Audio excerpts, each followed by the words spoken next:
It's great. First of all, I love it that it's January 8th, and no more New Year's resolutions like I'm going to give up drinking. This is I'm going to drink. You're just going to drink better wines. That's the New Year's resolution, right? And we got the 2 bottle per day diet for you too. If you need to diet, don't worry about that. You can lose weight and drink. All right. All right, hello wine drinking people. Today is Tuesday, the 8th of January. I'm hanging out with Chris Benziger, and well, how you doing? Hanging out with him all day. We're gonna go make him do a little work and sell some wine, and then we're gonna have dinner with him at the Riverside tonight on Las Olas. We got a crowd of about 30 people there. And you've changed things up a little bit. I was a little confused when I looked at the website at the different lines, so maybe we could go through the lines you guys currently have now. You're right. The entry-level wine is called Benziger, okay? And that's our Sonoma County line, as we call it. Then from there we have our Signatera, which is this label right here, right there. Then we have our wind and fire theme on there now. Yeah, it's the 4 elements, like Aristotle. We got what? Earth, air, wind, and fire. Right? Okay. So there you go. Earth is the vineyard, right? Air represents the vintage. Water is the plant, and then fire is the passion of the winemaker. When they all get together, that's where you get a good wine. Kind of like terroir. Exactly right. French call it. So the entry level is our Sonoma County line. It's the white label there with the swirl and the elements on it. And then we have our Signatera, which is in the market. You can see it every once in a while. We're kind of pulling that back to the winery. And those are reserve vineyards that we own that are our high-end wines. And there's a Pinot, a Sauvignon Blanc, and a Bordeaux blend. And then we have our estate wines off our property. That's the Tribute label right here. And then we have our imagery series. As well as a whole separate winery and a whole separate website, and then also a line of high-end Pinot Noir vineyards that we have out on the West Coast, and that's under a label called Di Coelho. It's a Pinot Noir line. Okay, that's the Oregon stuff? No, it's not the Oregon. We sold that vineyard. You sold that, okay. And we have 3 vineyards in the Freestone area. We call it the Wild Wild West, but it's Occidental Freestone, kind of that Salmon Creek watershed on these beautiful Gold Ridge soils. Okay. And so we have 3 of those. So how much of your juice is now coming from your estate vineyards, and how much do you guys purchase? Okay, so I have 265 acres that we farm, and about another 500 acres that we source. Okay. Yeah. And I think that's important today, you know, that you guys, you're one of the first wineries to go green. You're on the an extremely tough code. You know, they're minimum, you're supposed to, using all organic methods out there farming. The idea is to get the grapes down as deep as they can into that soil, into that the geological lasagna. Poison is bad for you. They found out. I mean, just on CNN today, I saw it. You know, all this herbicides. Poison is not good for the human body. I'll show you these pictures here. There's a vineyard picture that will show the folks here of a vineyard that's used chemicals, and you can see it's poison-looking vineyard. It's not looking good. And then right next to it's one of our vineyards that's been farmed organically for a few years. You know, we don't necessarily only buy organic and biodynamic or sustainably farmed wines, but I found the better producers today are all going that way. Well, my wines that are made organically or biodynamically, they're definitely going to be better wines because the roots are more integrated with the soils, and they're going to be better. It's healthier. The vineyard's healthier, just like you. If you take antibiotics, your body's not going to be able to fight disease. We've got 7 wines in front of us. We're going to go through these. We got a Sauvignon Blanc to start out, which is first screw cap.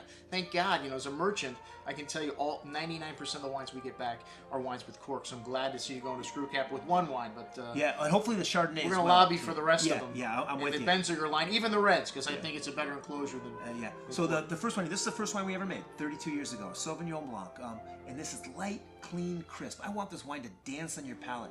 So what we do with this wine, we tuck the grapes up underneath the canopy so they don't get a lot of sunlight. We harvest them, whole cluster, goes right into stainless steel. Stainless steel ferments. After the primary fermentation, I rack it off, then I put it in the little 50-gallon stainless steel barrels for better lees content for about 4 months. So it gets that beautiful kind of little creamy mid-palate hit. But this wine is all about being lively. Light, clean, crisp, wonderful gooseberry, grapefruit, very tropical notes to it. But not over extreme. And then this little kind of creamy little mid-palate. It's almost got a little spritzer looking to a little frizzante. Frizzante, yeah. It's a really good palate cleanser. It's always kind of cleansing the palate. One of these wines that makes your tongue salivate for food. That's one of the things we love about Sauvignon Blanc. I know, I'm getting hungry. Yeah. Okay, the next one is a Chardonnay, and this is grown by the San Giacomo family. They're the oldest growers in Sonoma Valley, maybe even in Napa. I'm not sure. A lot of people use San Giacomo fruit. It's pretty prevalent. Probably about, I think last time I checked, there was 35 different vineyards that pull. But these are great vineyards, and they're on the alluvial pillows outside of the Mayacamas Mountains. They're the kind of the lowlands that goes right into San Francisco Bay. And you've heard the old saying, the coldest winter I ever spent was my summer in San Francisco. June, July, August, the fog comes up from the Golden Gate and parks itself in these vineyards. So it gets a beautiful, cool environment. Chardonnay is a thin-skinned grape. We harvest in the middle of the night, so the grapes are nice and cold. The wine chemistry is stable. Well, I like a little oak in my wine, especially Chardonnay. I want oak. Chardonnay's a rich wine; it can handle the oak. And I couldn't agree with you more. But I don't want it. Chateau 2x4. I want liquid lumber. Well, no, it's got a really nice perfume to the nose. Here. This wine is elegant. I like it. It's a beautiful, elegant wine. Smooth and creamy on the palate. It's not going to put any splinters in your tongue. Now here's Pinot Noir, and this is a blend of those smoky character on the nose. And this is from that Wild Wild West. This is a collection of those 3 vineyards I talked about earlier. This is a blend of those vineyards. So this is on beautiful, what's called Gold-Ridge soil. And these are very sandy soils out by the coast. These vineyards are all within 8 miles of the ocean. Pick it in the middle of the night. We take it back. We cull it very carefully, so only the grapes are there. Get all that mog out. That's critical of Pinot Noir, because remember how cranky Pinot Noir is. It's the names, they call it the mission grape, the heartbreak grape, the mother-in-law wine, because it's never happy. And I think this is a wonderful little example of what Russian River can offer. You got a little cola that you get from Russian River. Love that cherry cola. pie. Yeah, you're not kidding. That kind of cherry cola. Spice. One of the things I love about Pinot, the spice.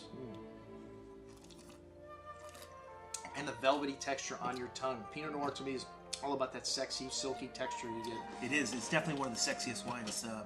Now, but Merlot's making a comeback. The cool kids are drinking it again. I'm having some great success with Merlot, and I think it's because when Merlot is done right, it's a beautiful. It's not sophisticated like a Pinot Noir, but it's an easy drinking, lovely wine. You can make a really long-lived wine too. Look at Saint Emilion and Palmer. Yeah, you're not kidding. Yeah. So these two, the Cabernet and the Merlot, come from a beautiful area called the Mayacamas Bench, where this is really unique. You got Sonoma Mountain, right? It's a major geological feature of southern Sonoma County. It's almost about 3,000 feet. And when the weather comes in, it hits the mountain. It either gets pushed south into the Carneros and cools the Carneros down, or it gets pushed north up into Lake County. We really don't care what happens to it up there, right? But in between Sonoma Mountain and the Mayacamas Bench, there's a valley there. We call it the Hot Pocket. It's like the old snack food, Hot Pocket. But in this it heats up about 10 degrees warmer than north or south. Perfect for a Bordeaux variety. That thick skin gets baked in that little valley.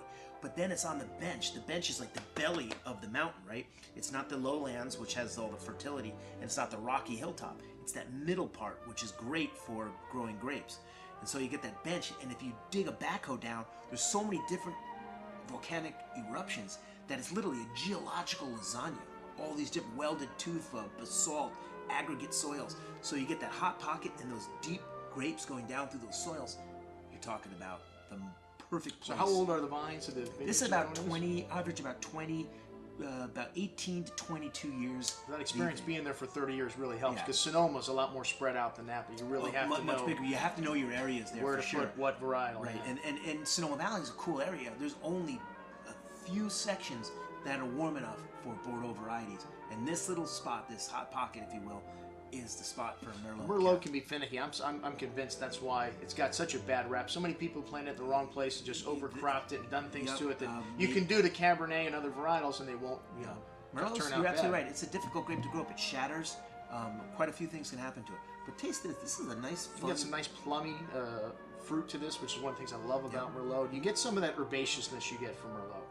Yeah. It's I get a little bit of blueberry in here, but it's a fun drinking wine. This is not a true. It's 85% Merlot and 15% Cabernet, so it's a blend. So this is about 2 years in oak, and we hold it back for a year. It's got lovely fruit, almost like a chocolatey note to the finish, and you get that blueberry in there too. Dark. You hit it right. This section of Sonoma Valley gets chocolate because again, it's in a cooler area, so it can pull into those kind of coffee and it's more in the front of your mouth too. Merlot is, the tannin doesn't seem to be as aggressive on the back of your palate. It tastes the acid on this wine. It's not a wimpy Merlot. This thing is not. The acidity in Merlot also one of the reasons it ages very well. Yeah. Cab, same hot pocket, same geological lasagna, but it's a different blend. It's 80% Cab, 10% Merlot, and 10% Cabernet Franc. Beautiful wine. Really plush, a little darker berry fruit, cassis. Now the next one, and this is the Tribute. This is off our estate property. This is the first bottle. This whole line we've tasted so far is some estate fruit and some purchase fruit. Yeah, exactly right. Exactly right. Tribute. This is 87 was the first vintage of this wine? Actually, 2001 was the first vintage, although we did make a wine called Tribute, a whole other label, that was 1987. So really? So this isn't the same wine? This is not the same wine. Tribute was kind of a different story there. But this is off our estate property. This is the first biodynamic wine made in Sonoma, Napa. And what biodynamics is, real quickly, is think of it as the Rolls-Royce of organic farming.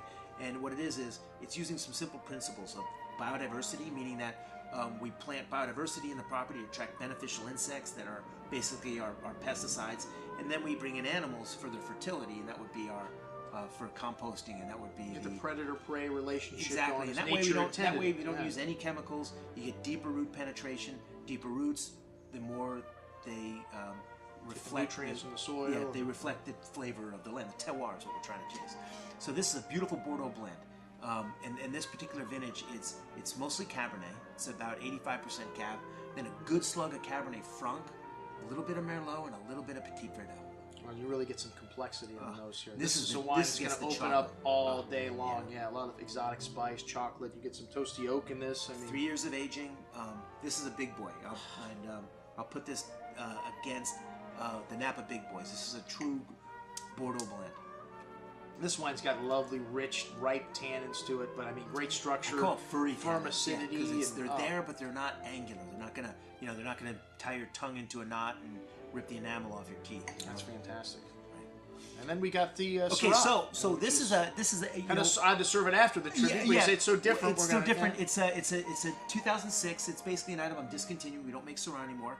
So I have about 15 cases left, and it's just a fun wine to try. But it's a true kind of northern Rhone style. You'll taste it's got that kind of smoked meat, that kind of bacon lardon. It's got the plummy, a little animal, the sauvage.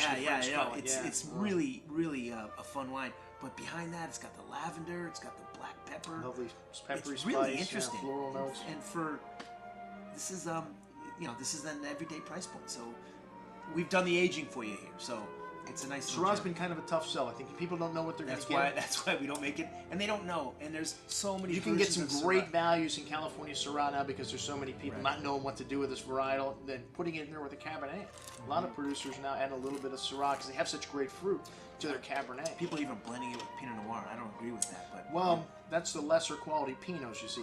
Or the darker ones. And they did that in Burgundy too for years. To try to up the quality. All right. Well, thanks, Chris. We're gonna hang out tonight at the Riverside Hotel. We'll get a little footage. Take care, you guys. Thank you. We'll see you later. Cheers. All right.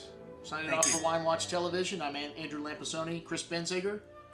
Thank you. Always drink the good stuff. Come visit us out in California.